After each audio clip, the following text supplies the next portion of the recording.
Pagi kelihatan normal, kerja jalan terus, semangat tetap ada. Tapi di balik rutinitas yang sibuk, ada dua penyakit yang sering diam-diam mendekat. Diabetes dan hipertensi sering disebut penyakit diam-diam. Tidak selalu terasa, tapi dampaknya bisa serius kalau kita lengah. Sering haus, sering buang air kecil, badan cepat lelah, atau pusing datang berulang? Jangan anggap sepele, itu bisa jadi tanda tubuh sedang minta tolong. Kurang gerak, makan asal cepat, minuman manis, dan stres yang menumpuk bisa jadi pemicu. Pelan-pelan, kebiasaan kecil berubah jadi masalah besar. Jangan tunggu sakit dulu. Cek tekanan darah dan gula darah secara rutin, supaya kita tahu lebih cepat dan bisa bertindak lebih cepat. Perubahan besar dimulai dari langkah kecil. Jalan kaki, makan lebih seimbang, tidur cukup, dan kurangi garam serta gula bisa bantu tubuh lebih kuat. Kalau dibiarkan, keduanya bisa berdampak ke jantung, otak, dan ginjal. Karena itu, pencegahan jauh lebih baik daripada menunggu komplikasi datang. Jangan jalan sendiri. Ajak teman, keluarga, dan rekan kerja untuk hidup lebih sehat dan saling mengingatkan. Usia produktif, kita bukan cuma bekerja untuk hari ini, kita juga sedang menjaga masa depan.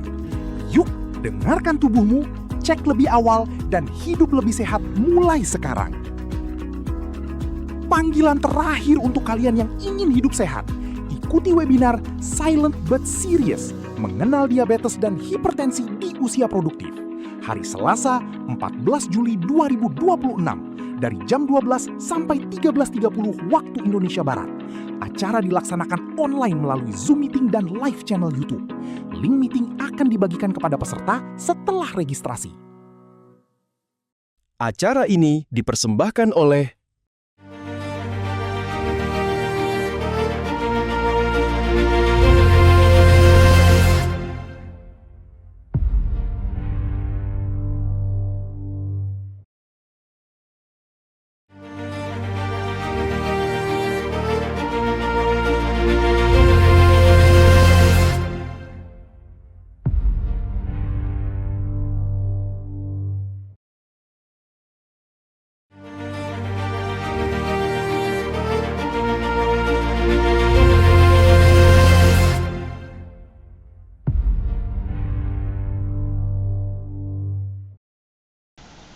Oke, baik ya. Baik. Assalamualaikum warahmatullahi wabarakatuh ya. Selamat siang semuanya. Salam sejahtera untuk kita semua. Shalom, Om Swastiastu, Namo Buddhaya, salam kebajikan ya. Selamat datang Bapak Ibu dan rekan-rekan semua untuk peserta webinar Silent But Serious, mengenal diabetes dan hipertensi di usia dini. Wah, luar biasa. Saya ucapkan terima kasih banyak atas antusiasmenya ya kepada Bapak Ibu dan rekan-rekan semuanya ya. Sudah mau nih menyempatkan waktu di siang hari ini untuk mengikuti webinar ya. Meskipun ini mungkin ada yang sudah bekerja, meskipun di jam istirahat ya. Saya hargai sekali effortnya. Terima kasih banyak. Baik, Bapak Ibu semua dan rekan-rekan semua, mungkin kita bisa berkenalan terlebih dahulu ya. Karena ada pepatah bilang tak kenal maka, nah ada yang bilang tak sayang gitu ya. Nah, tak kenal maka kita kenalan ya Bapak Ibu ya. Mungkin di sini Bapak Ibu semua bisa dibantu ketikkan di kolom chat ya. Mungkin diketikkan nama dan asal kota atau asal daerahnya dari mana ya. Supaya kita bisa berkenalan lebih jauh. Atau ada rekan-rekan mahasiswa dari Universitas Siber Asia juga, mungkin bisa dibantu nih, diketikkan di kolom chat Zoom ya, di kolom chat Zoom di bawah, silakan ketikkan nama dan juga asal daerahnya ya, agar kita bisa saling berkenalan satu sama lain ya, dan juga siapa tahu ya, ada yang sama-sama dari satu daerah. Yuk, monggo, diketikkan di kolom chat ya teman-teman, coba nama dan juga asalnya dari mana ya, sambil kita tunggu beberapa peserta, coba saya sambil buka kolom chat. Oke, di sini ada Kak Putri Monika asal Banyuwangi. Wah, luar biasa sekali ya. Salam kenal Kak Putri Monika ya. Coba mungkin ada yang lain dari teman-teman, mungkin ada yang dari luar negeri, mungkin ada yang dari Jakarta mungkin ya, atau ada yang dari Sama nih kayak saya ya, saya di Bandung nih sekarang ya. Oke, di sini ada beberapa yang sudah hadir ya. Ada Kak Suci dari Hong Kong. Wah, luar biasa ya. Jadi bukan hanya lokal tapi internasional nih ya. Bukan hanya peserta di Indonesia saja tapi ada dari Hong Kong. Kemudian ada Kak Wiwin dari Taiwan. Wah, cukup banyak ya. Kak Arif dari Cimahi, Jawa Barat. Wah, sama nih kayak saya lagi di Bandung juga nih. Oke, kemudian ada Tangsel. Wah, siap. Kemudian ada Kak Ratna Ayu dari Tangerang, Kak Renita dari Taiwan. Banyak ya yang dari Taiwan ya. Wah, terima kasih banyak loh atas antusiasmenya. Saya nggak tahu bedanya berapa lama sama jam Jakarta dengan waktu Taiwan, tapi mungkin akan berbeda ya. Kalau di Indonesia sekarang jam 12:11.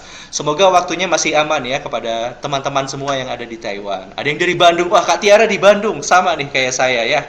Saya lagi tugas di Bandung nih sekarang. Kemudian Kak Putri dari Tangerang, Kak Gina dari Bogor. Ada yang di Hong Kong beda 1 jam ya. Oke, terima kasih banyak ya Kak Suci sudah menjawab dan terima kasih banyak atas antusiasmenya ya. Kalau tadi Bapak Ibu sudah berkenalan ya, mungkin saya izin untuk berkenalan juga.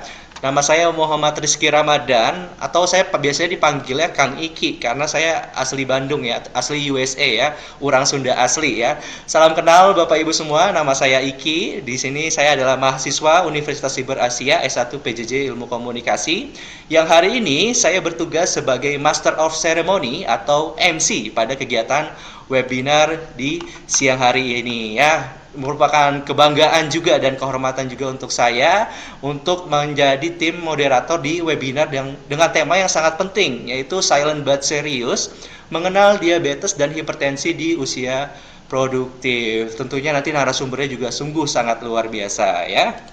Baik, sebelumnya Bapak Ibu dan rekan-rekan semua, sebelum kita memulai agenda webinar kita di siang hari ini, marilah kita berdoa terlebih dahulu ya, agar dilancarkan selama proses webinarnya dan tidak ada kendala sama sekali, serta semoga kita semua mendapatkan ilmu yang bermanfaat ya.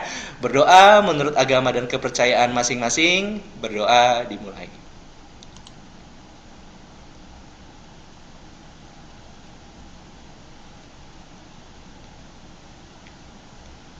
Baik. Amin amin ya robbal alamin. Berdoa selesai.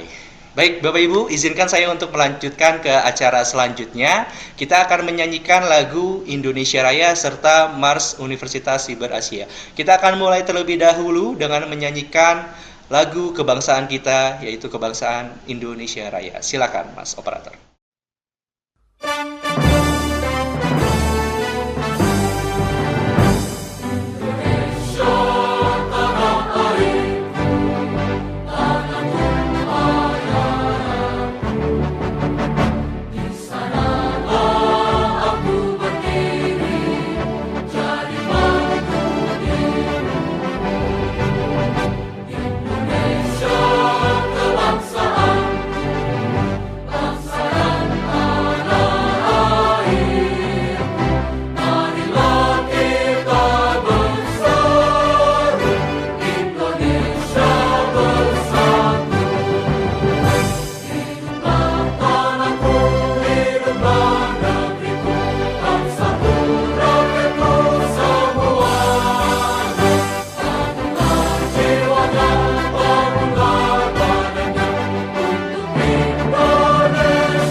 Universitas Siber Asia, kampus siber pertama, mengemban tugas tridharma, membina anak bangsa, maju bersama dengan Unsyad, meraih cita-cita, menyongsong masa depan cerah dengan semangat baja, menjadi insan cerdas mulia, berkarya dengan teknologi, berdaya saing mendunia, gemilang penuh prestasi. Universitas Siber Asia terus melangkah maju atas berkat rahmat Tuhan, kan abadi namamu. Semangat Tridharma selalu membara di dadamu.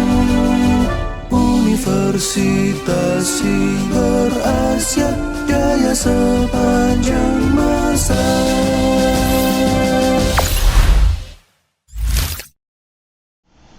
Oke, baik. Terima kasih banyak Bapak Ibu semua atas perhatiannya ya. Tadi kita sudah menyanyikan lagu kebangsaan Indonesia Raya dan juga Mars Universitas Siber Asia. Baik, Bapak Ibu dan rekan-rekan semua, saya izin ya untuk membacakan timetable ataupun rundown kegiatan webinar kita di siang hari ini ya. Yang pertama adalah pembukaan yang tadi sudah saya lakukan. Kemudian menyanyikan lagu Indonesia Raya dan Universitas Mars Siber Asia sudah selesai. Kemudian setelah ini akan ada beberapa sambutan. Yang pertama oleh Ketua Pelaksana dan setelah ini ada juga sambutan dari dosen pembimbing. Kemudian nanti akan langsung masuk ke sesi materi. Setelah itu akan ada sesi tanya jawab setelah penyampaian materi. Dan ini yang paling ditunggu-tunggu nih ya. Mungkin teman-teman mendaftar juga salah satu ikut alasannya ini ya. Pertama nanti akan ada kuis interaktif dan juga nanti akan ada pembagian door prize ya, serta pada saat setelah penyampaian materinya selesai ya. Dan nanti untuk kegiatan webinar kita di siang hari ini akan ditutup dengan pengisian absensi dan foto dokumentasi ya. Jadi teman-teman untuk absensinya itu akan di-share setelah setelah pemaparan materinya sudah selesai ya. Jadi nanti link absensi akan di-share oleh admin di grup WhatsApp ataupun di chat Zoom pada saat setelah penyampaian materinya disampaikan, seperti itu ya. Baik, Bapak Ibu semuanya, mungkin saya akan menyampaikan terlebih dahulu safety induction ya, atau tata tertib singkat untuk webinar kita di siang hari ini ya. Yang pertama adalah mohon kepada seluruh peserta untuk menonaktifkan mikrofonnya pada saat pemaparan materinya berlangsung ya. Jadi silakan di-mute terlebih dahulu mikrofonnya supaya nanti tidak ada noise dan bisa penyampaian materinya dapat berlangsung dengan kondusif ya. Kemudian yang kedua, nanti apabila Bapak Ibu dan rekan-rekan ada pertanyaan namun pada saat sesi pemaparan masih berlangsung, silakan Bapak Ibu tanyakan dulu di kolom chat, diketik dulu aja ya. Nanti akan kita bahas di sesi tanya jawab ya. Nanti pada saat sesi tanya jawab juga akan ada sesi diskusi langsung. Jadi kalau misalkan mau bertanya langsung dengan narasumber kita pada siang hari ini bisa langsung raise hand aja ya.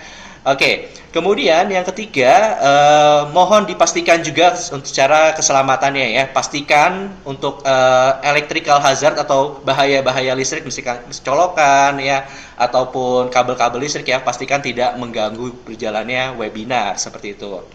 Kemudian pastikan posisi duduknya tetap ergonomis juga ya, karena ini webinarnya berlangsung hampir 1,5 jam, jadi pastikan posisi duduknya nyaman ya Bapak Ibu.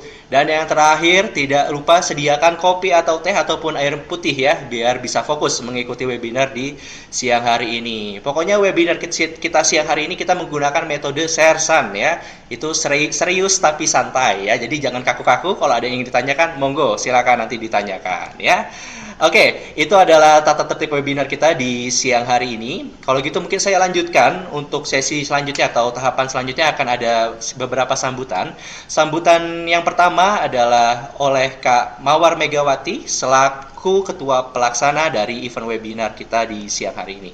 Kepada Kak Mawar Megawati, waktu dan tepat, saya persilakan Kak.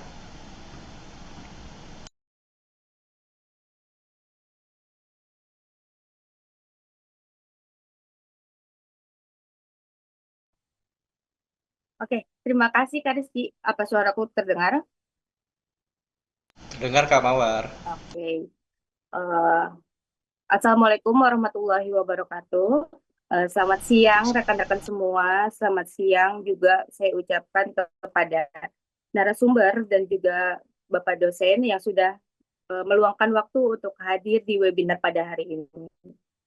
Yang saya hormati Bapak dosen, Bapak Muhammad Nur Ihsan, SIKOM MIKOM, serta narasumber kita yaitu Pak Dr.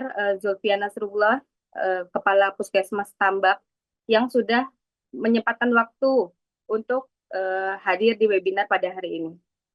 Perkenalkan, saya Mawar Megawati, selaku Ketua Pelaksana dari webinar kesehatan dengan tema Silent but Serious, mengenal diabetes dan hipertensi di usia produktif. Sebenarnya alasan kelompok kami mengambil tema ini tuh karena kita sangat aware terhadap diabetes dan hipertensi yang biasanya terjadi di usia produktif. Karena biasanya orang-orang tuh mikirnya diabetes dan hipertensi hanya untuk usia di atas 50 tahun gitu. Padahal ternyata enggak loh teman-teman. Bahkan di usia 20 sampai 30 tahun pun diabetes dan hipertensi itu sudah mengintai kita. Apalagi kalau kita lihat semakin ke sini gitu. Mulai dari pola hidup, pola makan, itu tuh udah banyak banget yang nggak sehat gitu. Apalagi stres, terus hal-hal yang bikin diabetes dan hipertensi itu semakin kuat gitu untuk menyerang tubuh kita. Jadi di sini kami berharap webinar ini dapat menjadi pengingat bagi kita semua bahwa kesehatan itu harus sangat kita jaga dengan baik. Tanpa perlu berlama-lama, kita langsung aja ya Kak ke acara selanjutnya. Oke, mungkin beri tepuk tangan dulu dong untuk Kak Mawar. Wah, luar biasa sekali ya sambutan dari Kak Mawar. Aku setuju sekali dengan Kak Mawar ya. Jadi diabetes itu nggak hanya menyerang di usia 50-an ya, tapi di usia masih muda, Gen Z bahkan ya. Mungkin Gen Z juga ada ya terkena diabetes, gak menutup kemungkinan ya Bapak Ibu dan rekan-rekan semua. Setuju banget sama Kak Mawar. Terima kasih Kak Mawar atas sambutannya. Lanjut kita ke sambutan yang kedua, yaitu dari dosen pembimbing mata kuliah Special Event Organizer kepada Bapak Muhammad Nur Ihsan, SIKOM dan MIKOM. Waktu dan tempat saya persilakan. Silakan Pak. Ya, terima kasih Mas Rizky. Apakah suara saya terdengar jelas? Jelas Pak Aman. Jelas ya. Bismillahirrahmanirrahim. Assalamualaikum warahmatullahi wabarakatuh. Selamat siang. Waalaikumsalam. Salam sejahtera untuk kita semuanya. Yang saya hormati pada kesempatan kali ini narasumber tentu di sini sudah hadir ya, ada Bapak Dr. Zulfian Nasrullah. Terima kasih Pak Dokter, dan salam kenal dari kami Sivitas Akademik Universitas Asia. Yang kami banggakan rekan-rekan IO ya, penyelenggara event pada siang hari ini.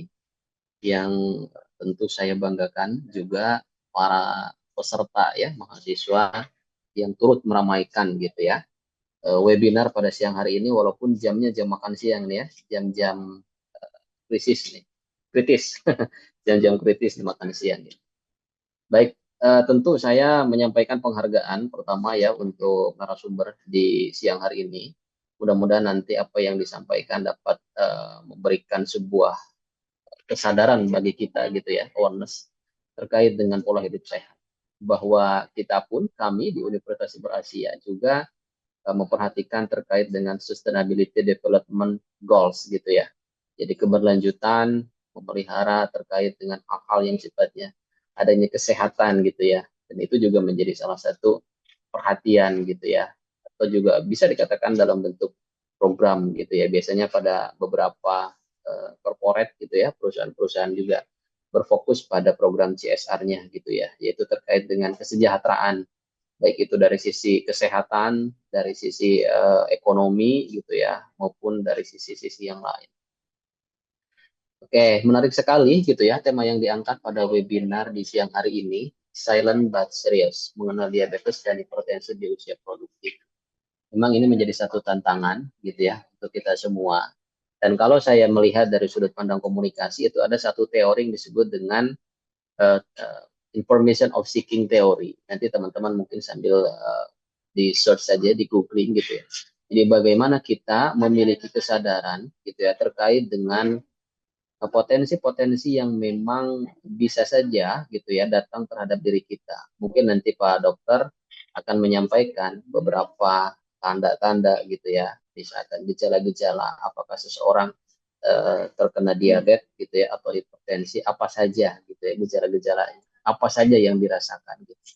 Nah, ketika ada peringatan gitu ya, ada warning seperti itu, sebagai orang komunikasi gitu ya, dalam konteks komunikasi intrapersonal, komunikasi di dalam diri sendiri, itu memang ada konsep komunikasi kesehatan ya, lebih spesifiknya terkait dengan teori information of seeking theory.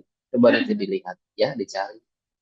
Jadi information of seeking theory itu adalah teori yang dapat mengantarkan atau menjadi jembatan lah untuk kita gitu ya, mencari informasi yang relevan sesuai dengan keinginan dan kebutuhan kita. Kita tentu tidak lupa gitu ya, pada beberapa waktu terakhir di tahun 2019-2020 gitu ya, ada fenomena global terkait dengan COVID-19, di mana di sana setiap orang hampir merasa khawatir, cemas, dan lain sebagainya akan kesehatan dan keselamatan dirinya. Sehingga setiap orang mencari informasi terkait dengan apa yang bisa menyelamatkan dirinya, kan begitu ya. Nah, information of seeking theory juga seperti itu. Mengantarkan kita untuk mencari apa sih dari kendala yang kita alami gitu ya. Misalkan sering pusing, sering ke toilet gitu ya, buang air gitu misalkan ya, tanda-tanda sederhana untuk diabetes.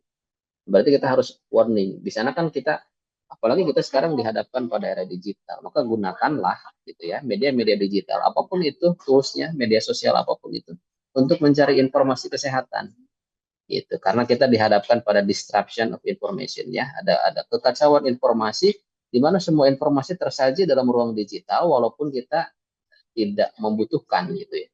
Jadi kita harus selektif dalam menerima dan mencerna informasi, khususnya untuk kesehatan. Apalagi kesehatan ini bisa dikatakan sebagai investasi jangka panjang, ya. Mudah-mudahan acaranya bisa berjalan dengan lancar, sukses terus, dan selamat menyimak gitu ya nanti pemaparan dari narasumber yang sangat luar biasa. Terima kasih, cukup sekian dari saya. Assalamualaikum warahmatullahi wabarakatuh. Waalaikumsalam warahmatullahi wabarakatuh. Tepuk tangan dulu dong untuk Pak Iksan, luar biasa sekali ya. Saya setuju loh dengan Pak Iksan ya. Kesehatan itu adalah investasi untuk masa depan ya. Jadi mungkin teman-teman di sini yang sudah menginvestasikan juga nih waktu makan siangnya ya. Kalau tadi Pak Iksan tuh bilang sekarang itu jamnya jam-jam kritis ya. Kalau saya bilang jam-jam rawan ya. Jam-jam rawan nih, kata tadi Pak Iksan bilang jam kritis, kita bilang jam rawan ya, rawan lapar ya. Karena di sini jamnya kalau di Indonesia jam maksiat ya, makan siang dan istirahat. Ya, jadi terima kasih banyak nih teman-teman atas effort dan juga antusiasmenya sudah mau mengikuti dan menginvestasikan waktunya untuk mengikuti webinar kita di siang hari ini. Oke, baik, mungkin ini kita akan langsung masuk aja ke sesi yang paling ditunggu-tunggu. Wah, di sini saya lihat pesertanya sudah bertambah jadi 82. Wah, luar biasa. Terima kasih banyak atas antusiasmenya ya rekan-rekan semua. Saya langsung saja saya serahkan untuk sesi penyampaian materi dan sesi tanya jawab nanti akan dipandu oleh rekan saya yaitu ada Kak April. Selamat siang Kak April. Cek cek. Oke, nanti akan ada Kak April selaku moderator kita ya di siang hari ini. Sebelumnya Kak April apakah sudah bisa menyimak? Oke, sepertinya ada kendala ya dari Kak April. Ya, oke, nggak apa-apa. Kalau gitu untuk sesinya akan langsung saya serahkan saja kepada narasumber. Untuk narasumber kita pada siang hari ini sungguh sangat luar biasa juga, yaitu dengan Dr. Zulfian Nasrullah. Halo, selamat siang dok. Ya, halo, selamat Halo. siang semua. Ya, Apakah sudah terdengar suara saya? suaranya sudah jelas dok. Terima kasih. Baik. Sebelumnya terima kasih banyak kepada Dr. Zulfian Nasrullah sudah mau menyempatkan waktunya ya dok untuk sharing di siang hari ini ya. Jadi silakan dok, nanti dokter bisa langsung share screen dan menyampaikan materinya ya. Kepada para peserta, nanti bagi yang ingin bertanya silakan ketikkan dulu aja pertanyaannya di kolom chat Zoom. Nanti akan dibahas pada saat sesi tanya jawab ya. Kalau gitu aku langsung serahkan aja kepada Dr. Zulfian Nasrullah selaku narasumber dan juga pemateri pada siang hari ini. Kepada Dr. Zulfian Nasrullah, waktu dan tepat saya silakan dok.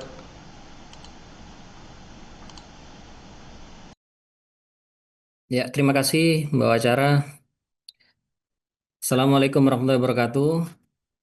Waalaikumsalam warahmatullahi wabarakatuh. Ya, selamat siang, salam sejahtera untuk kita semua. Yang saya hormati Bapak dosen ya tadi ya, Muhammad Nur Ihsan. Yang saya hormati Mbak Acara, Ketua Pelaksana, Bapak Ibu, saudara-saudari sekalian. Alhamdulillah, terima kasih atas kepercayaannya, kesempatannya kepada saya membawakan materi yang sepertinya sudah umum ya kita sampaikan ini yang terkait diabetes dan hipertensi. Ya, mungkin langsung ke slide ya. Dan mohon maaf ya karena memang tadi sudah disampaikan ya, jam-jam rawan ya, betul ya. Begitu ya, emang jam makan ini jam makan siang, jam istirahat. Sekali lagi apa suara saya terdengar, Bapak Ibu? Jelas dok, aman dok. Jelas ya. Bisa Oh ya. dilanjutkan. Nah, ini terkait diabetes ya dan hipertensi. Oke, next mungkin.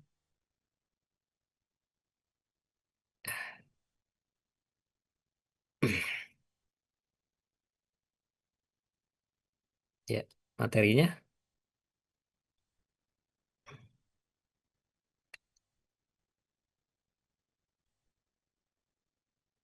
Nah, ini ya. Ya, ini ah, terkait diabetes ya dan hipertensi. Ini data dari BPJS Kesehatan ya, yang saya kutip ini di awal tahun. Kebetulan rapat dengan BPJS Kesehatan cabang. Kalau kami kan di Pusmas Tambak ya. Oh, tadi sudah memperkenalkan diri ya, belum ya? Ya, saya Dr. Zulfian Nasrullah. Saya kebetulan bekerja di Puskesmas di Kabupaten Gresik. Nah, ini terkait diabetes dan hipertensi.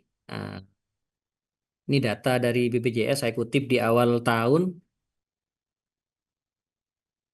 Jadi diabetes dan hipertensi ini ada tren peningkatan kasus diabetes di usia yaitu kurang dari 45 tahun.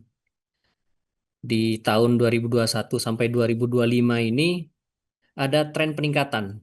Jadi kasus diabetes DM ya, kita sebut DM, diabetes mellitus dan hipertensi yang apa namanya dilayani oleh program JKN. Nah, dalam hal ini BPJS Kesehatan.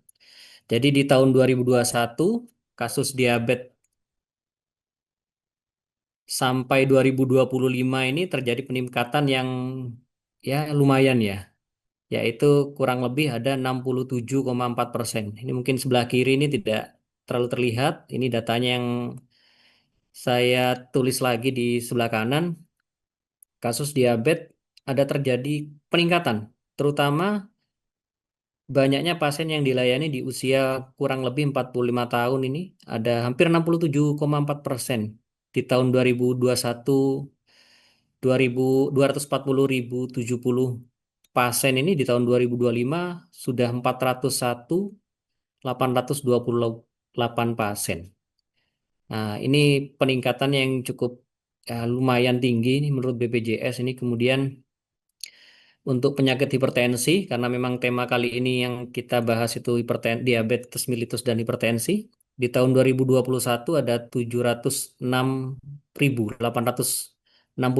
sedangkan di tahun 2025 terjadi peningkatan pasien yang dilayani di program JKN itu 1.017.084. Artinya ada peningkatan 43%, 43,9% peningkatan.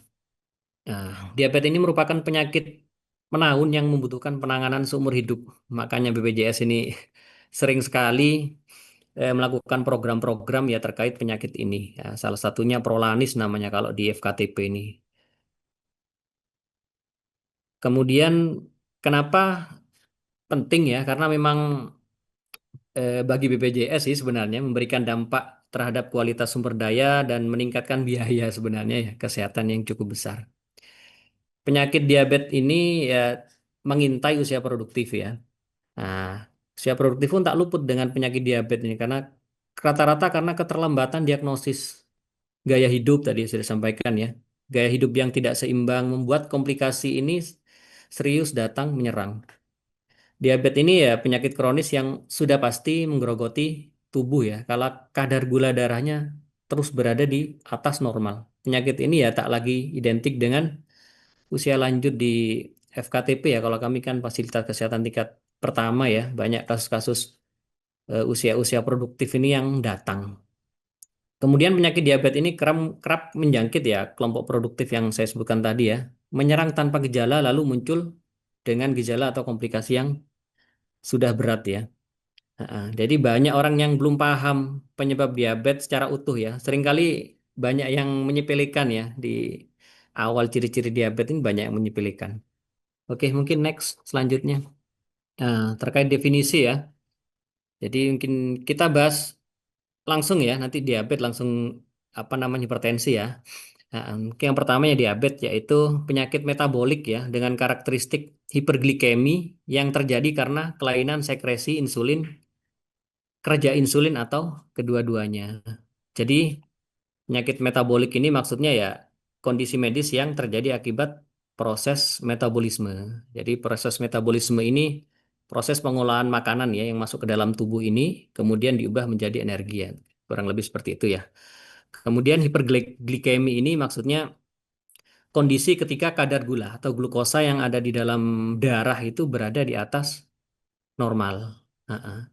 Jadi ada dua gangguan ya, yaitu kelainan sekresi insulin atau kerja insulin ya. Jadi diabetes itu ada tipe 1, tipe 2. Kalau kelainan sekresi ini memang insulinnya ini sama tidak memproduksi sama sekali ya. Biasanya tipe 1 ini. Nah, kemudian yang kedua ya kerja insulinnya mungkin produksi insulinnya berkurang ya, seperti itu. Oke, next lanjut. Nah, ini saya tampilkan ya data diabetes ya dari IDF ya, International Diabetes Federation ini di tahun 2025 ini. Jadi menurut IDF ini diabetes ini meningkat di seluruh dunia dan apa namanya diperkirakan akan terus meningkat. Iya. Kemudian di dari data Atlas Diabetes IDF ini melaporkan hampir 11,1% populasi dunia. Kalau di IDF ini populasi dewasa yang datanya ya umur 20 sampai 79 tahun ini menderita diabetes dan hampir setengahnya tidak menyadari bahwa mereka itu mengidap diabetes ini. Di tahun 2024 ini datanya itu di usia dewasa, usia 20 sampai 79 tahun ini penderita diabetes ini ada 859 juta di seluruh dunia. Kemudian untuk proyeksi di tahun 2050 diperkirakan hampir sekitar 850 juta ini orang hidup dengan diabetes. Artinya meningkat ya, meningkat 13%, menjadi 13% dari 11% di tahun 2024 ya. Gitu. Oke, lanjut mungkin. Nah, ini data ya. Data dari IDF ini ya, prevalensi diabetes ya berdasarkan ranking ya 10 besar ya negara ya. Nah, ini Indonesia ini masuk di angka nomor 5 di tahun 2024. Ada 20 juta, 20,4 juta eh, penduduk ya atau masyarakat yang menderita diabetes. Dan diperkirakan nanti di tahun 2050 Indonesia ini ada peningkatan ya ke angka 28 juta, 28,6 juta ya. Kurang lebih seperti itu. Nah, kemudian usia produktif ini ya yang usia rentan ya. Kalau di IDF itu dewasa ya 20 sampai 79 tahun, kalau di Indonesia biasanya usia produktif ini rentannya 15 sampai 64 tahun ya. Nah, kurang lebih seperti itu. Mm-mm. Oke, next. Nah, ini beberapa ya patofisiologi hiperglikemi ya atau kenaikan diabetes ini banyak organ ya. Yang pertama yang tadi saya sebutkan tadi pengaruh dari sel beta pankreas ya. Sel beta pankreas ini tidak bisa mensekresi insulin secara cukup ya. Kemudian ada juga ya pengaruh-pengaruh di organ lainnya. Ada di sel beta pankreas, sel alfa ya. Selain sel beta yang mensekresi insulin, Kemudian ada sel alfa yang terganggu juga, yaitu terjadi peningkatan sekresi glukagon. Selain itu ya ini sel lemak ya, sel otot ya juga ya seperti itu ya. Ini mungkin lebih ke medis ya. Oke, mungkin lanjut. Nah, ini Bapak Ibu, saudara-saudara sekalian ya, beberapa faktor resiko ya. Faktor resiko terjadinya diabetes mellitus ya. Kalau kita bagi itu faktor resiko yang bisa diubah dan faktor resiko yang tidak bisa diubah ya. Kurang lebih seperti itu ya. Kalau faktor resiko yang tidak bisa diubah kan salah satunya ya usia ya, usia. Kemudian riwayat keluarga juga ya, riwayat keluarga diabetes mellitus. Kemudian ada juga riwayat apa namanya berat badan lahir rendah ya, atau kita sebut BBLR. Nah, kemudian faktor resiko diabetes mellitus yang bisa diubah yaitu ya berat badan berlebih. Nah, dengan cara apa? Mengukur IMT ya. Bapak Ibu mungkin sudah paham ya IMT ya, atau belum tahu ya. IMT indeks massa tubuhnya dihitung ya. Sekarang banyak ya di aplikasi atau di apa bisa cek ya lewat HP ya IMT. Kalkulator IMT gitu ya. Jadi untuk IMT normalnya itu eh, kurang dari 23 kg per meter persegi. Jadi ngitungnya gampang sekali. Berat badan kita nanti dibagi tinggi badan dalam meter ya kali kuadrat. Tinggi badan dalam meter kuadrat. Ah, ah. Kalau kalau kami sih lebih gampangnya ya ngitung IMT ini, kalau IMT normal biasanya tinggi badan dikurangi 100 biasanya begitu ya. Kalau tingginya 160 cm, berat badan idealnya biasanya kurang lebih 60. Itu nggak boleh lebih ya. Kalau atlet lebih pengurangannya lebih besar lagi ya. Dikurangi 110. Nah, kurang lebih seperti itu. Jadi berat badan ideal ini ya ngitungnya ya berdasarkan IMT tadi. Kemudian kurang aktivitas fisik. Nah, ini merupakan salah satu diabetes apa faktor resiko terjadinya diabetes ya. Selain itu ada dislipidemia. Ini karena faktor makan ya. Ada terjadi gangguan lemak darah ya, lemak dalam darah ya, atau kolesterol kata ya masyarakat ya sekarang ya. Kemudian salah satu penyebabnya lagi hipertensi, juga merupakan faktor resiko terjadinya diabetes. Nah, yang nanti kita bahas ya setelah ini ada riwayat penyakit jantung, kemudian yang terakhir yaitu diet tidak seimbang ya, tinggi gula, garam, lemak, kemudian rendah serat ya. Oke, next. Selanjutnya, nah ini trias ya kalau kita sebut ya. Trias gejala diabetes ya. Poliuri, polifagi, polidipsi ya. Jadi kalau polifagi itu gampang lapar ya, udah lapar ya. Kemudian polidipsi ini mudah haus, sering lapar. Kemudian poliuri ya, sering kencing ya, terutama malam hari ya. Sebentar-sebentar bangun, kencing bangun ya, lebih dari 2 atau 3 kali ya. Oke, lanjut. Nah, ini keluhan klinisnya saya sebutkan tadi. Nah, ini keluhan klasik ya kalau kita sebut tadi ya. Polifagi, polidipsi, poliuri. Nah, jadi gampang lapar, gampang haus, dan sering kencing, terutama nokturia. Kencing di waktu malam hari. Nah, yang tadi saya sebutkan lebih dari 2-3 kali kencing di malam hari. Kemudian ada gejala yang lain yaitu penurunan berat badan tanpa sebab atau jelas. Tiba-tiba berat badannya turun drastis. Nah, ini merupakan keluhan atau klinis atau gejala ya penyakit diabetes mellitus ini. Keluhan tidak khas lainnya yaitu lemah. Kesemutan ini sering terjadi nih, kesemutan terutama daerah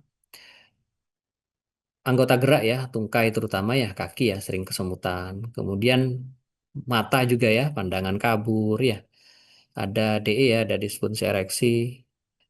Kemudian pruritus vulva ini sering gatal ini terutama daerah wanita ya, daerah kemaluan ini. Kemudian luka yang sulit sembuh ini masyarakat kenal ini luka sering sembuh dan lain-lain. Ini beberapa gejala atau keluhan klinis yang terjadi pada penderita diabetes mellitus ya. Oke, lanjut. Ah, ini sebenarnya eh, salah satu pemeriksaan ya untuk memastikan bahwa kita ya menderita diabetes atau tidak ya. Ada beberapa pemeriksaan ya. Sebenarnya goalnya ini pemeriksaannya yaitu pemeriksaan HbA1c. Nah, ini biasanya adanya di beberapa fasilitas yang tingkat lanjut ya. Kalau di FKTP atau fasilitas kesehatan tingkat pertama ini ada yang tidak ada ya.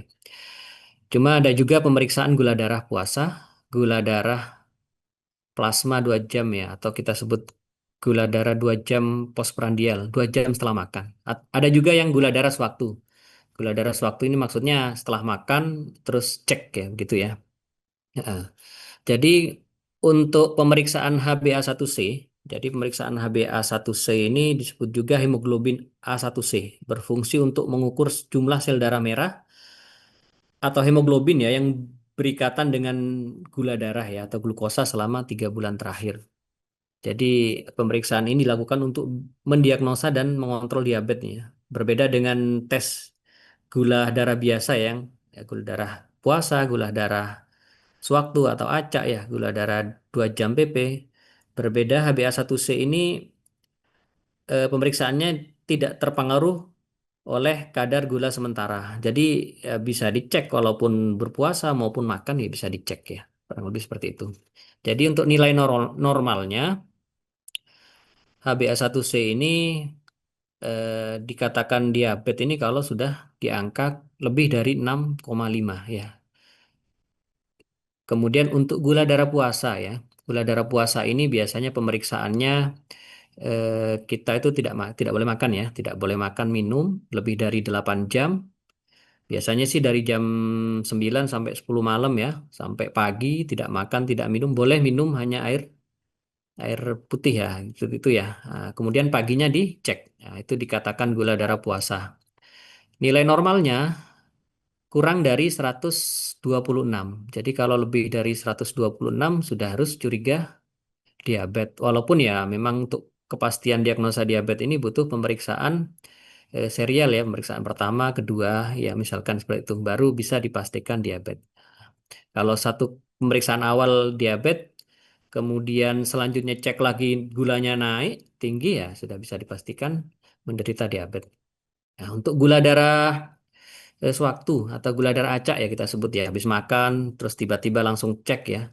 Angkanya nilai normalnya kurang dari 200 ya miligram per desiliter. Kalau lebih dari 200 bisa dikatakan naik ya atau sudah diabetes ya. Oke, next. Selanjutnya ya kembali lagi. Nah, ini juga hampir sama ya seperti sebelumnya ya. Jadi pemeriksaan ini ada pemeriksaan plasma ya dari vena ya. Biasanya ngambilnya di lengan ya kalau vena ya. Kemudian untuk pemeriksaan darah kapiler ini biasanya yang di ujung jari itu ya. Kita pakai apa namanya? Ambilnya di ujung jari gitu ya. Nilainya kurang lebih ya hampir sama ya kalau kadar gula darah DM ini lebih dari 200 ya kalau di kapiler ya. Kalau vena kan di lengan ya pengambilannya ya. Kalau kapiler di ujung jari. Untuk kadar gula darah puasa ya kurang lebih 126. Ya, pengambilan di plasma kalau di kapiler lebih rendah lagi, harusnya lebih dari 110 sudah masuk diabetes mellitus. Oke, lanjut.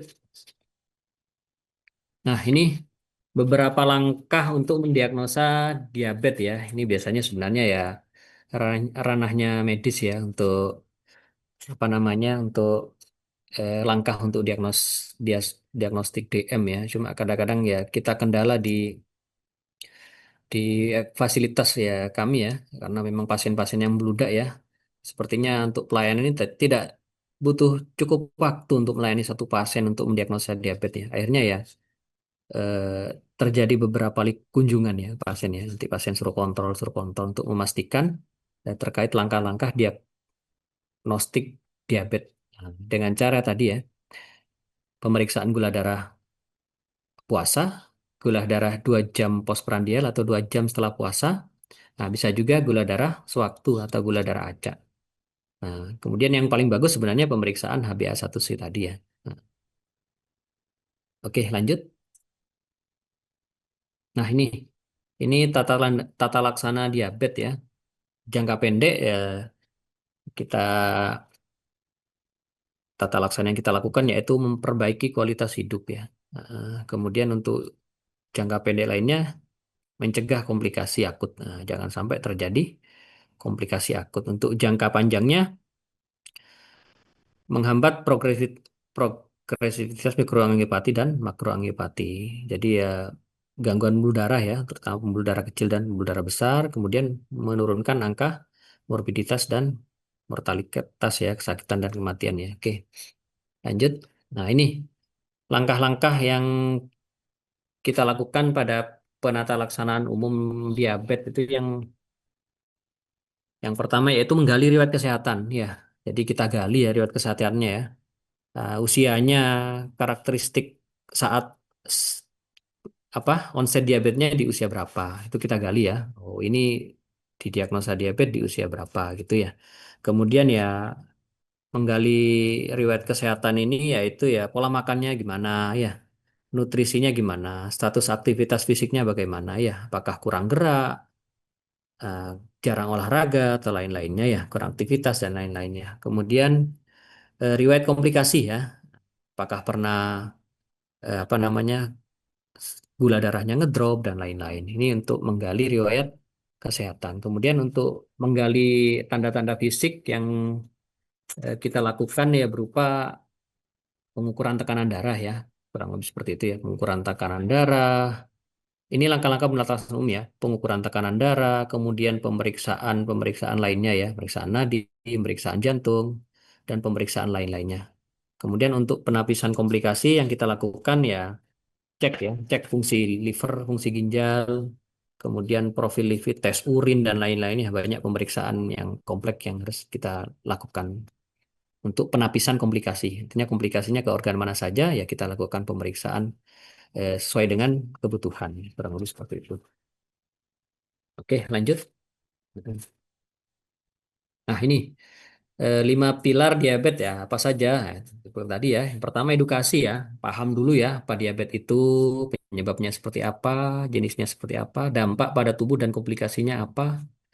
Kemudian yang penting lagi ya, terapi nutrisi ya, mengatur dietnya bagaimana, diet yang sehat dan rendah gula. Kemudian aktivitas fisik ya, melakukan aktivitas fisik secara rutin ya, minimal 3 kali dalam seminggu dalam durasi 30 menit ya. Aktivitas fisik ini biasanya disesuaikan dengan usia ya. Kalau lansia seperti apa aktivitas fisiknya, kemudian di usia produktif seperti apa. Untuk terapi dan obat-obatan ini biasanya penanganan untuk pasien yang sudah didiagnosa diabetes ya. Pemantauan gula juga diukur ya saat penderita sudah dipastikan dengan diabetes ya. Oke, lanjut mungkin. Nah, ini pemantauan tata laksana diabetes ya. Biasanya tergantung tes atau tujuan apa yang akan kita lakukan pada pemantauan diabetes ya. Bisa pemeriksaan ya.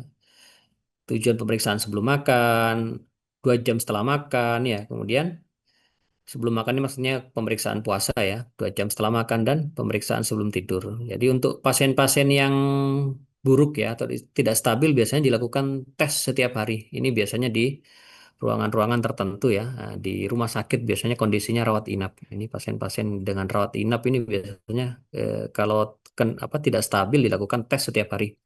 Untuk pasien-pasien yang terkendali atau stabil biasanya dilakukan berkala ya bisa mingguan atau bulanan ya. Jadi pemantauan gula juga bisa dilakukan pada pasien dengan pemakaian suntik insulin ya. Kurang lebih seperti itu. Oke, lanjut. Ini sasaran pengendalian diabetes. Nah, itu tadi ya. Parameternya indeks massa tubuh ya dalam kilogram per meter kuadrat ya. Tinggi badan ya. Jadi sasarannya ya kurang lebih 18,5 sampai 23. Untuk tekanan darah kurang dari 140, tekanan darah sistol dan diastol ya 40 dan atau kurang dari 90. Untuk gula darah preprandial ya atau kapiler ya, kisarannya 80 sampai 130 ya. Untuk gula darah kapiler ya, seperti itu ya. HbA1c kurang dari 7 ya. Kalau dari Perkeni ini, Perkumpulan Endokrin Indonesia ini kurang dari 7 ya. Tapi kalau nilai normal 0,5, 6,5. Parameter lainnya yaitu kolesterolnya ya. Kalau bisa ya dipantau dengan sasaran yang normal ya gitu ya. Oke, lanjut. Nah, ini pengendalian komorbid ya. Diabetes dengan komorbid atau pemberat ya. Salah satunya dislipidemia. Ini lemak darah ini karena memang diabetes dengan dislipidemia ini bisa resiko terjadinya penyakit kardiovaskuler ya, penyakit jantung ya dan pembuluh darah ya. Kemudian untuk penyandang diabetes yang disertai dengan penyakit kardiovaskuler ini target LDL-nya ya, lemak darah ya. Lemak darah ini ada LDL, HDL, TG, ya, trigliserida. Kalau targetnya sebenarnya LDL-nya ya, kurang dari 100 mg per desiliter ya. Oke, lanjut. Nah, itu materi terkait diabetes ya. Kemudian materi selanjutnya yaitu hipertensi ya. Pas saya lanjut lagi ya, gitu ya. Jadi hipertensi ini yaitu kondisi ya. Jadi di mana pembuluh darah ini terus-menerus terjadi peningkatan tekanan darahnya. Jadi tekanan pembuluh darahnya ini meningkat, tekanan darahnya meningkat ya. Ini definisi terkait hipertensi. Oke, lanjut. Nah, jadi hipertensi ini merupakan salah satu ya, penyakit yang dikatakan silent killer ya. Jadi di mana kondisi yang mematikan yang berkembang tanpa gejala yang jelas ya. Jadi, banyak kejadian ya kalau di tempat kami ini masyarakat kan cuek ya gitu ya. 180 tensinya 200 tidak ada keluhan dianggap tidak apa-apa. Padahal ini ya penyakit yang silent killer ya. Jadi kondisi mematikan berkembang tanpa gejala, gejala awalnya tidak tampak ya baik-baik saja ya. Nah, sering penderita ini sudah menyadari setelah terjadi komplikasi. Ya, seperti itu ya. Ini pada penderita hipertensi ya. Jadi silent killer ini banyak ya. Diabetes juga masuk ya. Jadi diabetes mellitus ini juga atau kencing manis ini juga masuk penyakit yang dikatakan penyakit silent killer karena memang kadang-kadang ya berkembang tanpa gejala. Nah, jadi ketemunya saat kondisi sudah parah ya, sudah terjadi komplikasi ya. Ya, diabetes ya, penyakit jantung ini juga silent killer ya. Kanker juga ya, kanker ini tiba-tiba kok sudah parah juga baru terlihat ya. Nah, ini makanya penting sekali ya untuk deteksi dini ya, screening atau deteksi dini ya. Sekarang kan sudah banyak ya program-program dari pemerintah ya, salah satunya PKG ya, atau CKG ya, cek kesehatan gratis ini bisa datang ke fasilitas kesehatan. Ini program dari pemerintah pusat ya, program Pak Presiden ya.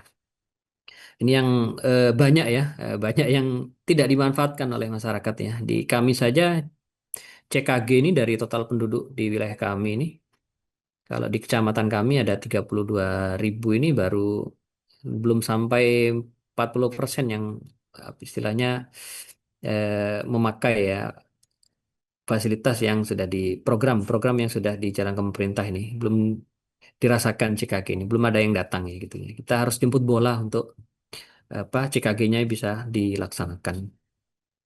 Nah, ini beberapa faktor resiko ya hipertensi ya.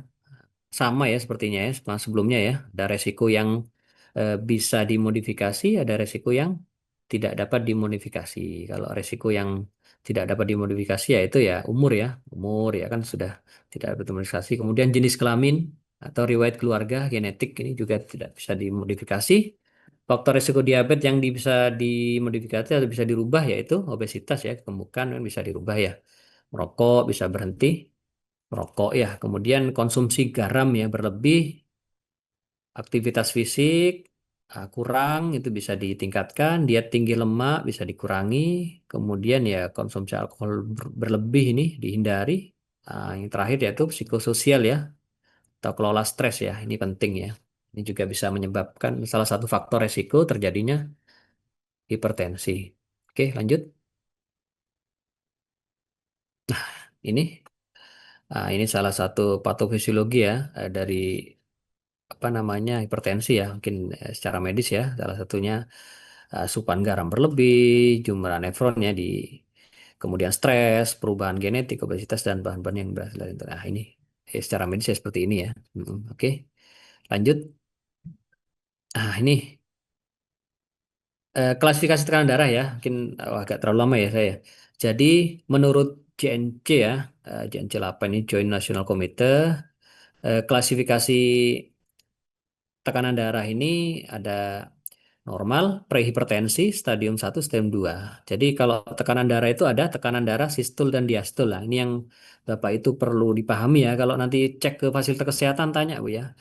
Tensinya berapa? Per berapa gitu ya. Ada tekanan darah sistol, ada tekanan darah diastol. Nah, jadi gampangnya ini tekanan sistol ini yaitu tekanan saat jantung berkontraksi atau memompa darah ya.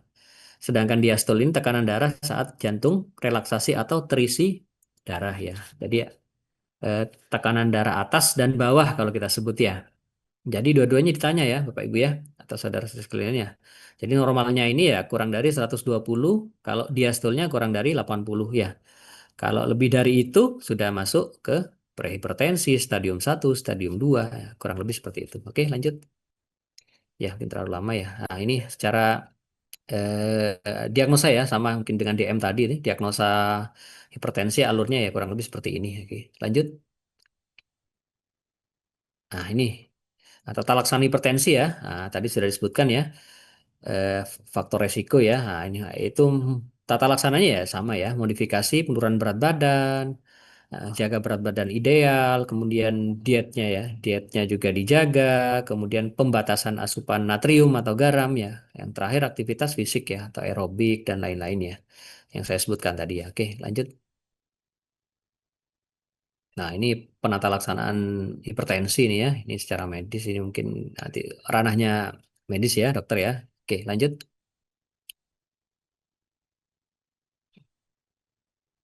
Ya, hipertensi treatment ya. Ini dari ya, kami ya nanti ya. Oke, lanjut.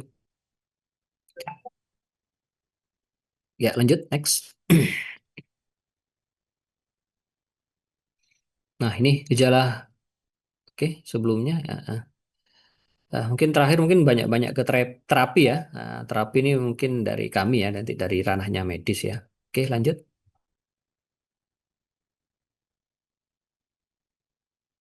Ya, mungkin itu yang bisa kami sampaikan.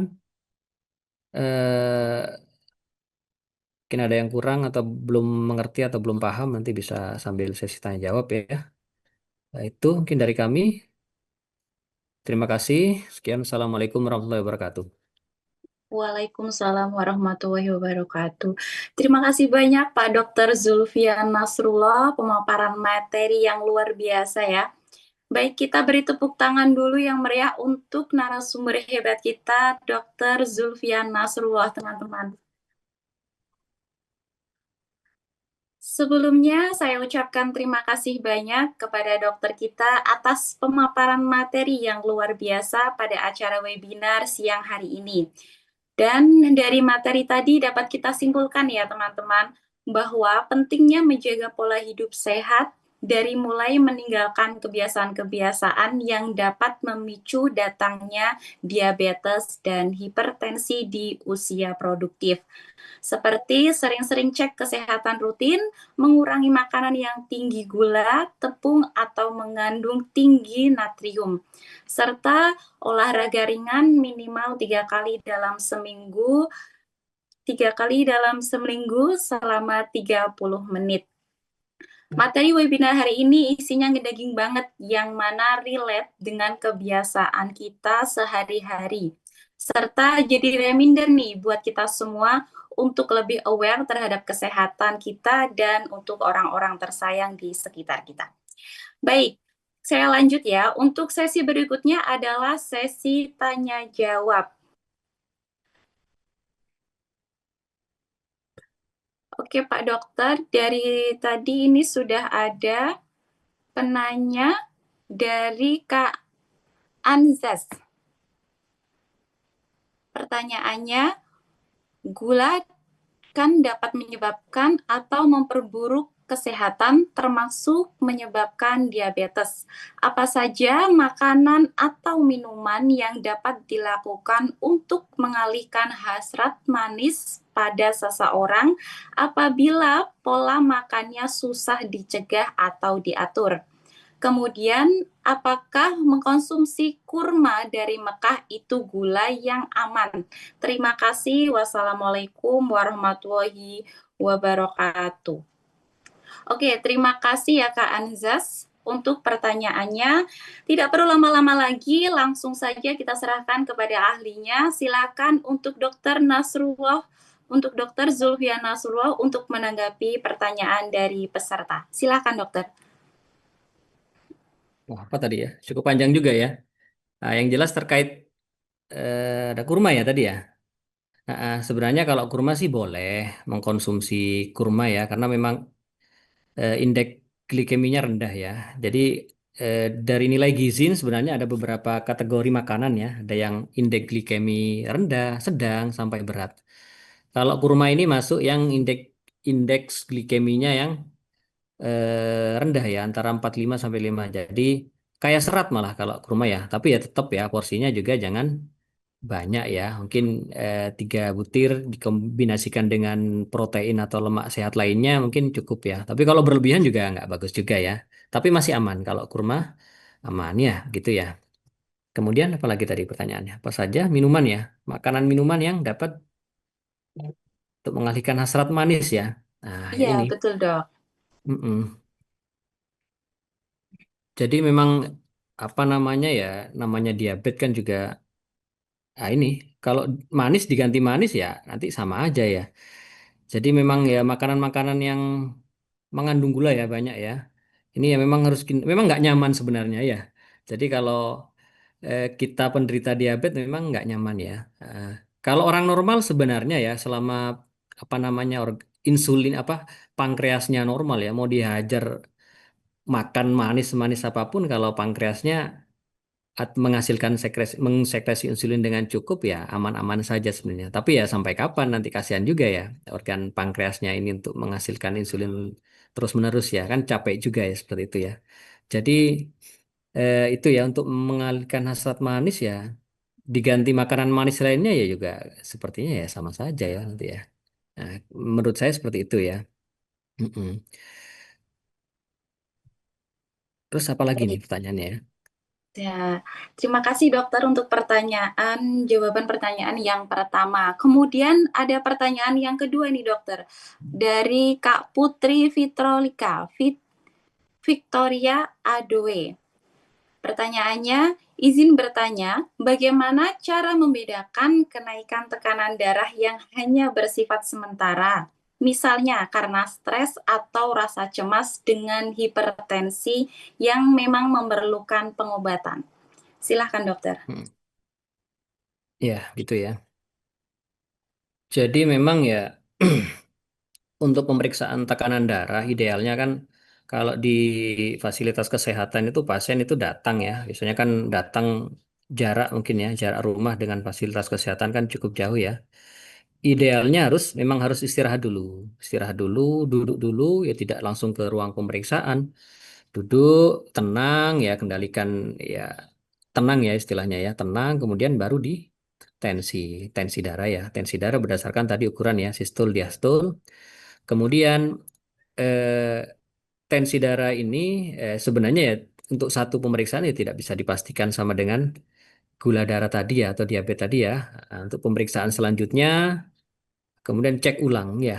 Nah, baru apakah memang pemeriksaan pertama selang beberapa hari nanti cek lagi ya tekanan darahnya lebih dari 140 misalkan ya sudah bisa dipastikan eh, apa namanya darah tinggi atau hipertensi ya kurang lebih seperti itu. Jadi ya memang harus kendalikan stres, posisinya tenang atau tidak kelelahan ngos-ngosan baru datang ya istirahat dulu 10 sampai 15 menit kemudian baru kalau kondisinya sudah baik tenang baru di tensi seperti itu ya. Nanti dilihat hasilnya. Kalau memang hasilnya normal ya tidak ada hipertensi. Kalau memang tinggi mungkin perlu dievaluasi di beberapa hari kemudian cek ulang dengan kondisi yang kurang lebih sama baiknya.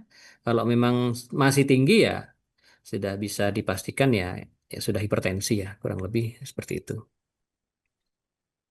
Mm-mm. Baik, terima kasih dokter untuk jawabannya. Baik teman-teman, saya akan memberikan kesempatan untuk teman-teman yang mau tanya langsung, bisa raise hand ya. Saya ambil 2 dari kolom chat, 2 dari langsung tanya jawab. Silakan teman-teman.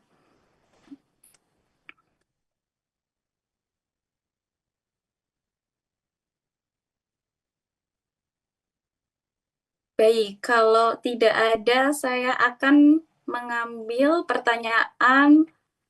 Izin Kak bertanya. Iya, iya Kak, silahkan. Boleh perkenalkan diri dulu Kak, dari Baik. nama dan domisili.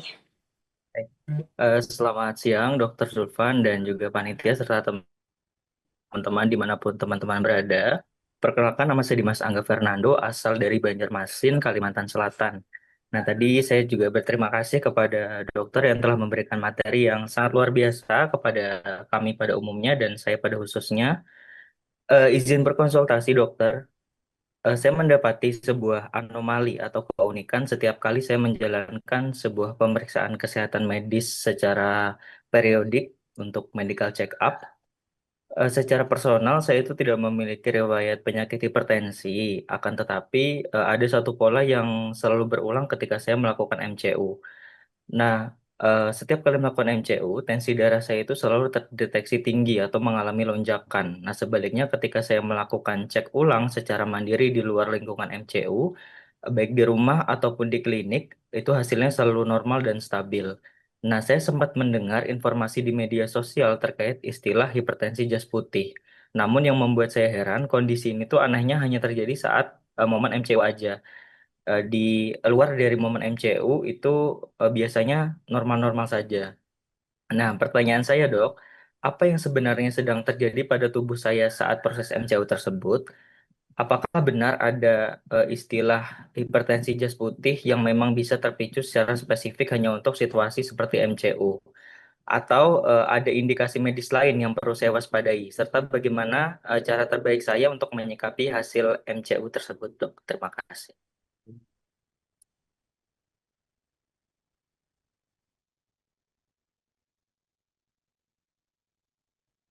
Ya. Oh, langsung ditanggapi ya begitu ya?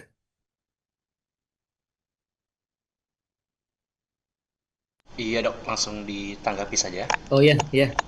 Terima kasih tadi pertanyaannya ya. Memang banyak banyak kejadian yang seperti itu ya. Ya tidak hanya tadi dari Banjarmasin ya. Nah, di sini di kami juga seperti itu. Nah, karena memang salah satu faktor ya selain tadi asupan nutrisi makan ya kemudian stres ya juga ya. Nah, kadang-kadang ya apa namanya rasa takut juga ya, cemas juga bisa menyebabkan tekanan darah juga naik ya. Makanya mungkin di saat MCU ya apa tadi istilahnya ya hipertensi jas putih ya kurang lebih seperti itu ya.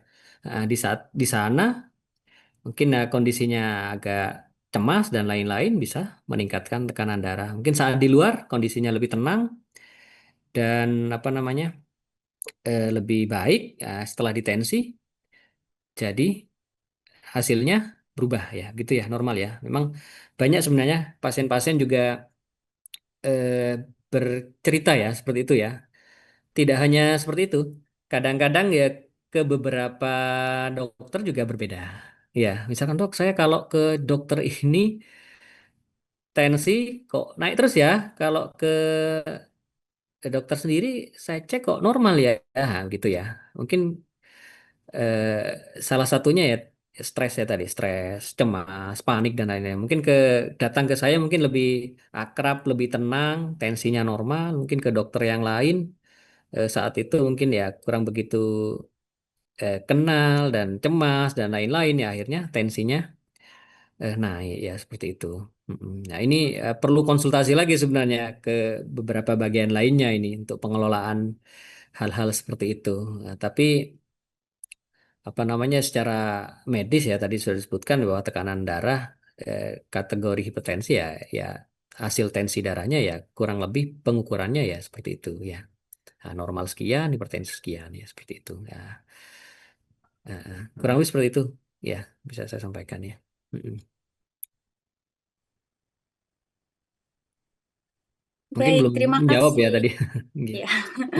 Baik, terima kasih Pak Dokter. Pertanyaan berikutnya datang dari Kak Fitri, Pak.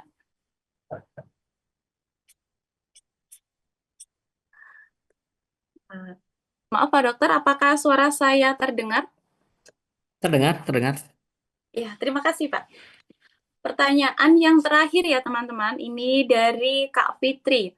Dokter, diabetes mellitus dan hipertensi seringkali datang bersamaan pada seorang pasien. Sebenarnya, mana yang biasanya menjadi pemicu awal? Apakah kadar gula darah yang tinggi yang merusak pembuluh darah hingga menyebabkan hipertensi, atau justru tekanan darah tinggi yang memperburuk resistensi insulin? Bagaimana mekanisme keduanya saling mengunci satu sama lain? Demikian pertanyaan dari Kak Fitri. Silakan Pak Dokter. Ya, terima kasih. Ya, memang apa namanya ya, baik diabetes ya maupun DM ini ya salah satu faktor resikonya ya sama sebenarnya ya. Kalau diabetes ya faktor resikonya hipertensi juga. Kemudian hipertensi ya faktor resiko terjadinya eh, diabetes juga dan sebaliknya ya. Nah, kurang lebih seperti itu. Memang ya kadang-kadang bisa berjalan sendiri. Artinya ya pasien ini hanya menderita diabetes, ada juga yang menderita hiperdiabetes plus hipertensi dan sebaliknya ya. Jadi di BPJS ini ada program Prolanis ya, program pengendalian penyakit kronis ya, diabetes dan hipertensi.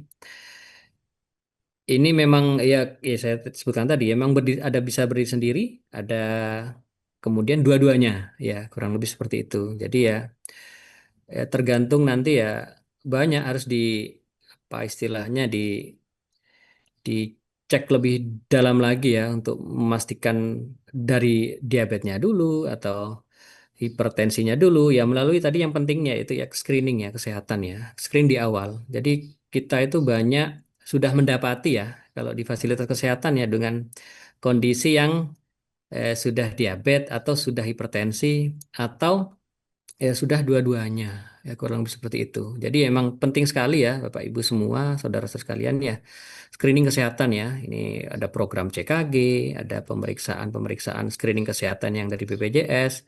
Ini tolong dimanfaatkan ya agar biasanya kami ini sudah dapat ya penanganan ya perawatan biasanya sudah diabetes dengan komplikasi, sudah hipertensi dengan komplikasi ya. Akhirnya ya pakai pengobatan ya begitu ya. Memang ya diabetes dan hipertensi ini ya saling terkait ya, merupakan salah faktor resikonya ya.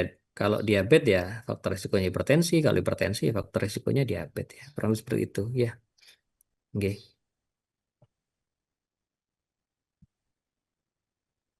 Oke, baik. Terima kasih Pak Dokter untuk jawaban yang sudah diterima untuk teman-teman semua ya.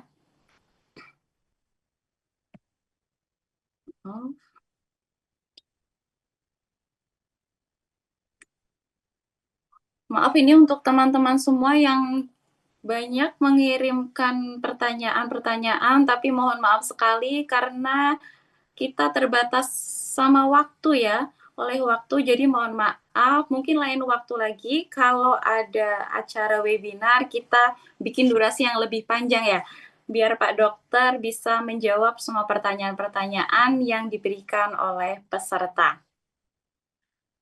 Baik, sayang sekali nih, kita tidak bisa menjawab pertanyaan peserta lainnya. Oke, baik, terima kasih banyak kepada peserta yang sudah bertanya dan terima kasih banyak kepada Dr. Zulfian Nasrullah yang sudah memberikan jawaban dari para peserta dengan detail dan pastinya bermanfaat untuk kita semua. Baik, untuk berikutnya saya kembalikan lagi kepada Kak Iki. Untuk waktu dan tempat kami persilahkan. Silakan Oke, Kak Iki. terima kasih banyak Kak April. Wah, luar biasa ya antusiasme peserta nih ya. Pertanyaannya sangat banyak ya sampai nggak cukup ya, kita dalam waktu sekitar 1,5 jam ini nggak cukup untuk menampung semua pertanyaannya. Tadi beberapa pertanyaan juga kayaknya ada yang konsultasi kesehatan juga nih. Saya lihat ya, banyak konsultasi kesehatan juga ke Dr. Zulfian. Terima kasih banyak nih Bapak Ibu atas antusiasmenya ya. Oke, sebelumnya saya ucapkan terima kasih juga kepada Dr. Zulfian Nasrullah selaku Kepala Puskesmas Tambak yang sudah mau sharing bersama kita semua di siang hari ini. Semoga materi dan sharing dari Dr. Zulfian dapat bermanfaat ya bagi rekan-rekan dan Bapak Ibu semua dan dapat diimplementasikan juga untuk kehidupan kita yang lebih sehat nantinya ya. Oke, baik. Baik Bapak Ibu semua, saya punya pantun, ikan sepat, ikan gabus, lebih cepat, lebih bagus ya. Kita akan langsung masuk ke sesi yang selanjutnya. Ini adalah sesi yang paling ditunggu-tunggu untuk teman-teman semua, yaitu adalah sesi kuis dan juga sesi pembagian door prize ya. Oke, kita akan bermain kuis terlebih dahulu ya. Mungkin tim admin dan tim operator mohon dibantu untuk di-share link kuisnya. Kita akan bermain quizzes ya. Nanti pertanyaan-pertanyaan yang muncul di quizesnya adalah seputar apa yang sudah disampaikan oleh Dr. Zulfian nantinya ya. Oke, silakan tim admin mungkin bisa dibantu dikirimkan link quizesnya, mungkin bisa dibantu share screen juga ya. Untuk nanti kita bisa mulai permainannya ya. Oke, linknya sudah di-share oleh tim admin ya di kolom chat Zoom. Nanti akan kami pilih beberapa pemenang ya untuk bisa mendapatkan door prize di webinar kita di siang hari ini. Oke, sudah di-share oleh tim admin ya. Silakan di-scan QR code-nya ataupun bisa juga dengan cara masuk ke quizzes kemudian masukkan linknya ya. Mungkin tim admin bisa dibantu juga, tadi QR-nya udah muncul ya. Tadi mungkin ada yang kesulitan kalau diketik, jadi mungkin bisa pakai QR ya. Sorry, QRIS, nanti di scan-nya jangan pakai GoPay ya, nanti kami ditransfer lagi ya. Di scan aja menggunakan Google Lens ya, Bapak Ibu semua ya. Oke, mungkin bisa dibantu lagi scan QR code-nya atau mungkin di-share lagi link-nya ya, supaya bisa teman-teman yang ada di sini bisa join juga. Oke, di sini sudah ada beberapa yang sudah join ya ke dalam quizesnya. Oke, tim admin kami juga share lagi link-nya. Di sini udah ada Kak Ari, kemudian Kak Fitri, Kak Esa, Kak Satria, Kak Monica, Kak siapa lagi nih? Ada banyak, Kak Erni ya. Wah, cukup banyak nih pesertanya ya. Oke, silakan diisi terlebih dahulu untuk quizesnya. Mungkin saya kasih waktu 3 menit ya, sampai dengan 13.25. Nanti di akhir kuis akan kami pilih 5 orang pemenang ya.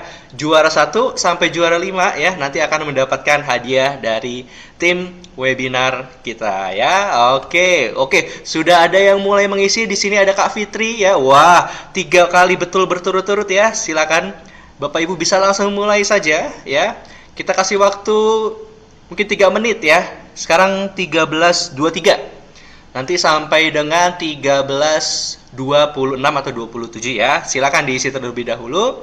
Nanti kita akan lihat siapa pemenangnya. Pemenangnya kita ambil 5 orang. Juara 1 sampai dengan juara 5 ya. Kemudian untuk hadiah pemenang door prize untuk kuis kita di siang hari ini disponsori oleh TEMC, Taiwan Entrepreneur Migrant Community, kemudian disponsori oleh IKMA Hong Kong, Ikatan Mahasiswa Hong Kong, Universitas Cyber Asia, kemudian juga disponsori dan didukung oleh YBY Skincare, dan tentu saja disponsori dan didukung juga oleh Puskesmas Tambak. Terima kasih kepada para sponsor yang sudah mensupport dan juga memberikan sponsorship untuk acara webinar di siang hari ini. Terima kasih banyak ya. Wah, sudah kita lihat ya, sudah nomor 1 ada Pak Satria. Oke, silakan diisi dulu ya. Biar nggak berisik saya mute dulu, kita masih ada waktu sekitar 2 menit lagi. Monggo, selamat mengisi, good luck.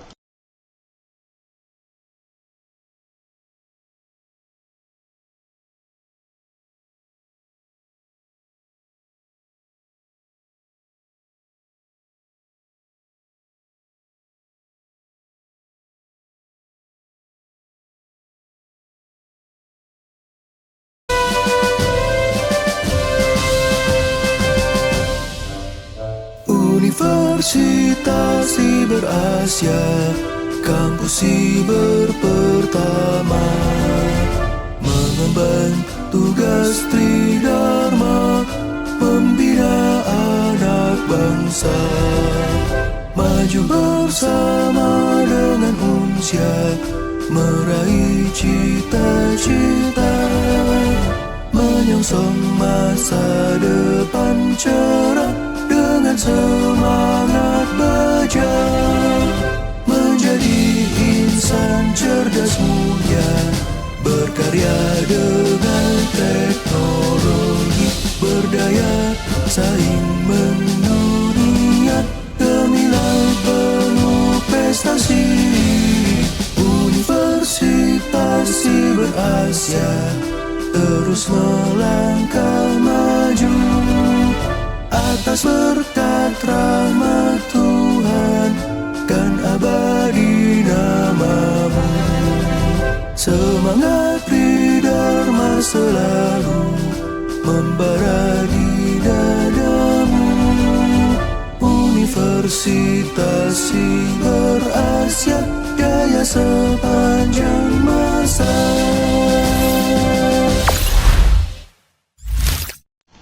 Oke, waktunya tersisa beberapa detik lagi ya. Oke, kita akan cari 5 orang pemenang dari quizzes ini ya. Oke, masih ada yang masih mengisi. Saya kasih waktu tambahan 1,5 menit ya, Bapak Ibu semuanya. Sambil kita menunggu siapa yang pasti mendapatkan hadiah door prize dari tim webinar kita di siang hari ini ya. Oke, masih banyak yang masih mengisi. Di sini sudah ada 5 ya di tampilan monitor saya yang sudah mengisi, tapi masih ada kesempatan sekitar 1,5 menit. Siapa tahu beruntung gitu ya. Di waktu 1,5 menit ini masih bisa menambah poin ya. Oke, di sini sih perolehan sementara sih udah, ini ada yang perfect semua ya, luar biasa nih ya. Nilainya perfect sempurna nih. 13 soal betul semua. Oke, kita tunggu 1 menit lagi ya, Bapak Ibu. Kita akan umumkan setelah ini. Sampai 13.27 lewat 30 detik ya. Oke.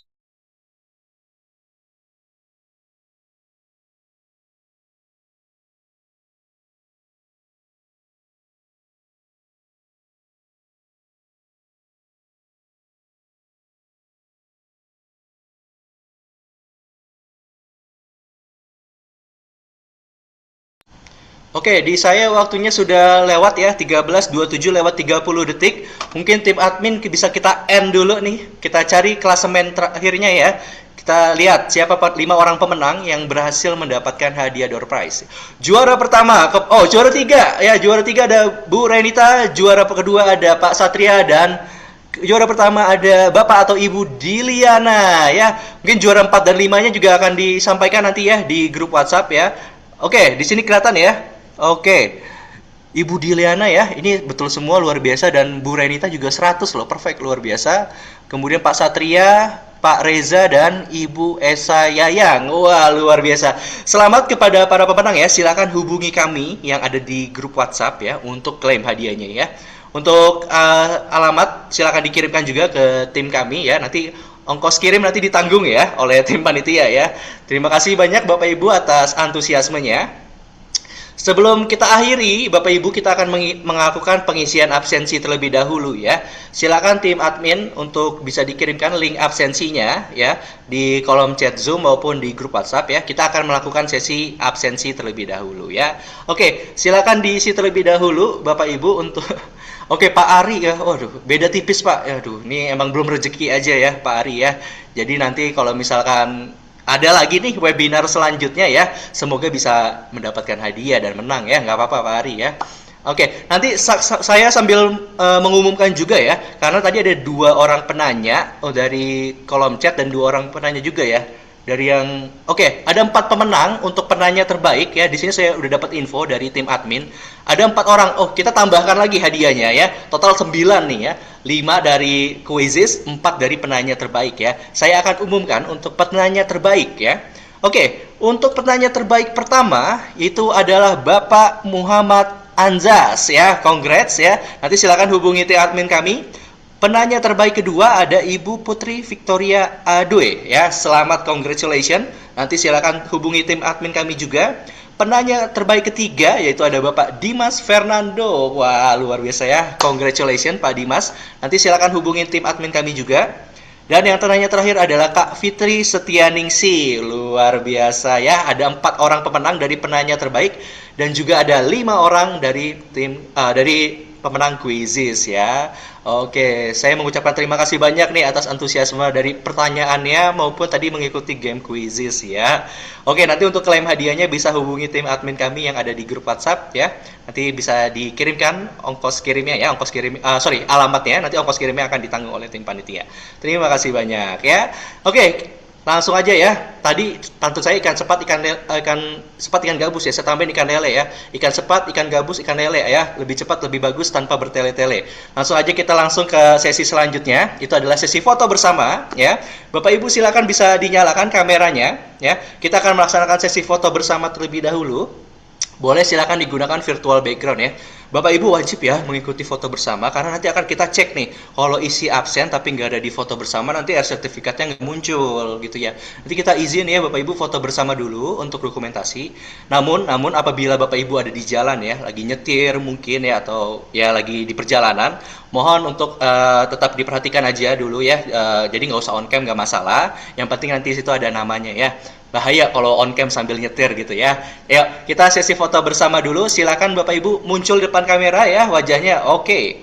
Wah, lumayan banyak. Kita ada 98 peserta nih ya. Luar biasa ya. Silakan on kamera dulu ya. Ini karena untuk lampiran dari absensinya. Jadi Bapak Ibu diharapkan untuk on cam karena untuk mendapatkan e-sertifikat harus mengisi absensi serta harus muncul di kamera ya. Izin Bapak Ibu ya.